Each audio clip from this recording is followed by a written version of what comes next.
Hello friends, ये बहुत ही सरल बात है। किसी स्टॉक की प्राइस सीधे कंपनी की अर्निंग पावर पर डिपेंड करती है।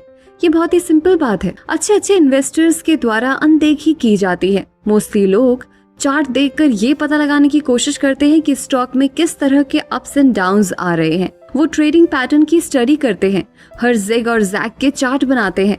वो ये समझने की कोशिश करते हैं कि बाजार क्या कर रहा है, जबकि उन्हें उन कंपनियों की अर्निंग्स पर नजर रखनी चाहिए जिन कंपनी के स्टॉक उनके पास है। अगर अर्निंग्स में बढ़ोतरी जारी रहती है तो शेयर की प्राइस का बढ़ना तय है। हो सकता है कि ये इमीडिएटली ऊपर ना जाए, लेकिन लास्ट में ये ऊपर उठेगा। और अगर अर्निंग्स कम हो जाती है तो ये एक बहुत ही सिंपल बात है कि स्टॉक की प्राइस कम हो जाएगी। कम अर्निंग्स एक कंपनी को कम वैल्यूएबल बनाती है, ठीक उसी तरह जैसे रॉक बैंड जो अपने ऑडियंस को खो देता है और रिकॉर्ड बेचना बंद कर देता है। तो दोस्तों, पीटर लिंच की book learn to earn series का ये 12वां वीडियो है। उम्मीद है कि पहले के 11 वीडियोस आपने देखे होंगे और आपको बहुत पसंद भी आए होंगे। इस वीडियो में हम बात करेंगे कि आप अच्छी कंपनी कैसे सर्च कर सकते हैं, इसलिए वीडियो को पूरा देखें। साथ ही अगर आप शेयर मार्केट में पैसा इन्वेस्ट करना चाहते हैं और अभी तक आपके पास डीमैट अकाउंट नहीं है, तो देश के सबसे बड़े और भरोसेमंद ब्रोकरेज फर्म ज़ीरोधा अपस्टॉक्स और एंजल ब्रोकिंग का लिंक इस वीडियो के डिस्क्रिप्शन में है। लिंक पर क्लिक कर आज ही अपना डीमैट अकाउंट ओपन करें, जहां पर आपका ब्रोकरेज केवल इंट्राडे ट्रेड में लगेगा, वो भी मैक्सिमम 20 रुपए। इतनी चीपेस्ट ब्रोकरेज रेट और सेफ्टी और कहीं नहीं मिलेगी। तो चलिए शुरू करते हैं। सक्सेसफुल स्टॉक पिकर बनने के लिए ये स्टार्टिंग पॉइंट है। ऐसी कंपनियां सर्च करें जो आने वाले कई सालों में अपनी अर्निंग्स बढ़ा सके। ये कोई संयोग नहीं है कि आमतौर पर शेयरों की प्राइस में लॉन्ग टर्म में एवरेज 8% पर ईयर की बढ़ोतरी होती है। ऐसा इसलिए होता है क्योंकि आमतौर पर कंपनियां अपनी अर्निंग्स में एवरेज 8% की बढ़ोतरी करती हैं। साथ ही वो डिविडेंड के रूप में 3% पे करती है। कुछ कंपनियां दूसरों की तुलना में बेहतर करेगी, लेकिन जनरली वो इनकम में 8% की बढ़ोतरी करती है और आपको 3% का डिविडेंड देगी, और आप इस तरह से 11% के एनुअल गेन पर पहुंचेंगे। अपने आप में स्टॉक की प्राइस आपको इस बारे में कुछ नहीं बताती है कि आपको एक अच्छी डील मिल रही है या नहीं। आपने लोगों को ये कहते सुना होगा, मैं रिलायंस इंडस्ट्रीज का शेयर अवॉइड कर रहा हूँ क्योंकि ये 2000 रुपए में बहुत महंगा है। ऐसा हो सकता है कि आपके पास रिलायंस इंडस्ट्रीज के एक शेयर पर खर्च करने के लिए 2000 रुपए ना हो, लेकिन फैक्ट ये है कि एक शेयर की प्राइस 2000 है।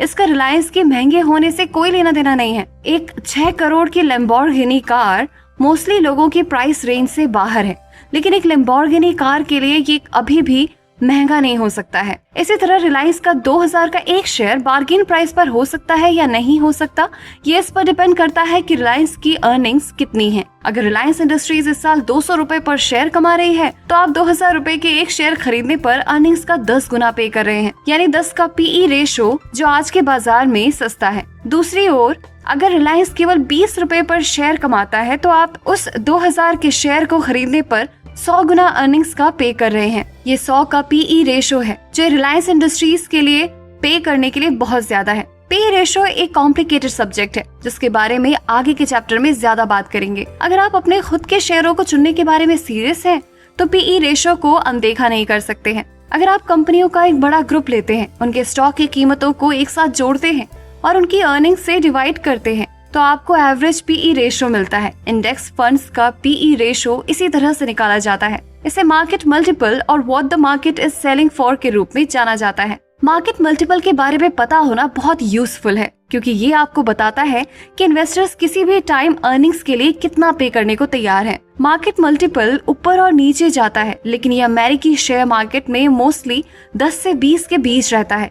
जैसे 1995 के मिड में अमेरिकी शेयर बाजार का एवरेज PE रेशो लगभग 16 था, जिसका मतलब था कि सामान्य रूप से स्टॉक सस्ते नहीं थे, लेकिन वो बहुत ज्यादा महंगे भी नहीं थे। वहीं अगर इंडिया की बात करें तो इंडियन सेंसेक्स की 2021-22 में एवरेज PE रेशो 32.23 है, जो कि भारतीय शेयर बाजार की हिस्ट्री में सबसे ज्यादा है, जबकि डिविडेंड यील्ड 0.89 है। मतलब इस टाइम शेयर खरीदना बहुत ज्यादा रिस्की है। इसलिए भारत सरकार और RBI इन्वेस्टर्स को बार बार वार्निंग दे रही है कि इस टाइम शेयर मार्केट में सोच समझकर पैसा लगाएं। दोस्तों, आप सभी के लिए यहाँ एक होमवर्क है। आपने हाल ही में जो भी स्टॉक खरीदा है उसका नाम और PE रेशो कमेंट कर जरूर बताएं। मैं आपको रिप्लाई करके बताऊंगी कि आपने शेयर महंगा लिया है या सही प्राइस पर। जनरली एक कंपनी जितनी तेजी से अपनी अर्निंग्स बढ़ा सकती है उतना ही ज्यादा इन्वेस्टर्स अर्निंग्स के लिए पे करेंगे। इसलिए अग्रेसिव यंग कंपनीज का पीई रेशो 20 या उससे ज्यादा हो सकता है। लोग इन कंपनियों से अच्छी चीजों की उम्मीद करते हैं और शेयरों के मालिक होने के लिए ज्यादा प्राइस चुकाने को तैयार हैं। पुरानी एस्टैब्लिश्ड कंपनीज का पीई रेशो मिड से लो में होता है। उनके स्टॉक अर्निंग्स के मुकाबले सस्ते होते हैं क्योंकि एस्टैब्लिश्ड कंपनीज से उम्मीद की जाती है कि वो आगे बढ़े और कुछ भी शानदार ना करें। कुछ कंपनियां अपनी अर्निंग्स में लगातार बढ़ोतरी करती हैं। ये ग्रोथ कंपनीज हैं। कुछ कंपनियां साइक्लिकल में चलती हैं, मतलब इनकी अर्निंग्स इरेगुलर होती हैं। ये कुछ इकोनॉमिक क्लाइमेट्स में अच्छा परफॉर्मेंस करती हैं, जैसे autos, steels, heavy industries etcetera. इस तरह की कंपनियों का पीई रेशो स्टेडी ग्रोअर से कम होता है क्योंकि इनका परफॉर्मेंस इरेगुलर होता है। वो एक साल से अगले साल तक क्या कमाएंगे ये इकोनॉमी की कंडीशन पर डिपेंड करता है, जिसका अनुमान लगाना कठिन है। इसके बारे में आगे के चैप्टर्स में बात करेंगे। एक कंपनी बहुत सारा पैसा कमाती है, इसका मतलब ये नहीं कि स्टॉक होल्डर्स को फायदा ही होगा। अगला बड़ा सवाल ये है कि कंपनी इस पैसे से क्या करने की प्लानिंग रखती है। बेसिकली इसके 4 ऑप्शंस हैं। नंबर 1, ये पैसे को वापस बिजनेस में लगा सकती है, मतलब कंपनी खुद में ही इन्वेस्ट कर सकती है।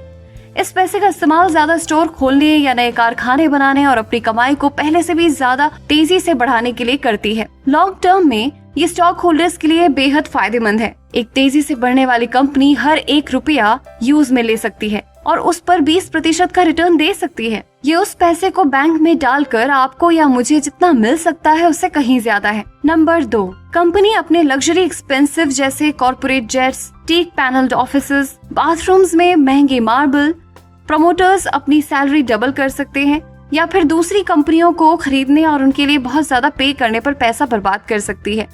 इस तरह की अननेसेसरी खरीदारी स्टॉक होल्डर्स के लिए खराब है और ये कंपनी को बर्बाद कर सकती है। नंबर 3, कंपनी अपने शेयरों को बाय बैक कर सकती है और उन्हें बाजार से निकाल सकती है। कोई भी कंपनी ऐसा क्यों करना चाहेगी? क्योंकि बाजार में कम शेयर होने से बाकी शेयर ज्यादा कीमती हो जाते हैं। शेयर बायबैक्स स्टॉक होल्डर्स के लिए बहुत अच्छा हो सकता है, खासकर अगर कंपनी अपने खुद के शेयर सस्ते दाम पर खरीद रही हो।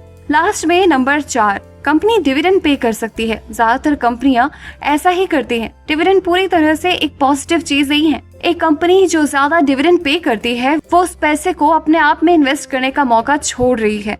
फिर भी डिविडेंड शेयर धारकों के लिए बहुत फायदेमंद होता है।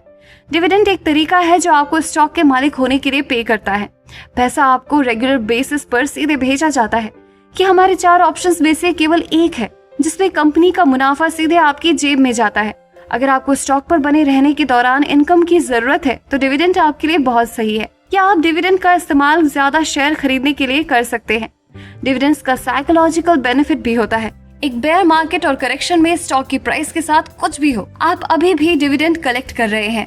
यह आपको पैनिक में शेयर ना बेचने का एक एक्स्ट्रा रीजन देता है। लाखों इन्वेस्टर्स डिविडेंड देने वाले शेयर खरीदते हैं और कुछ नहीं। अगर आप इस तरह के इन्वेस्टमेंट में रुचि रखते हैं तो आप गूगल पर सर्च कर सकते हैं जिन कंपनियों ने लगातार कई सालों तक अपने डिविडेंड में बढ़ोतरी की है।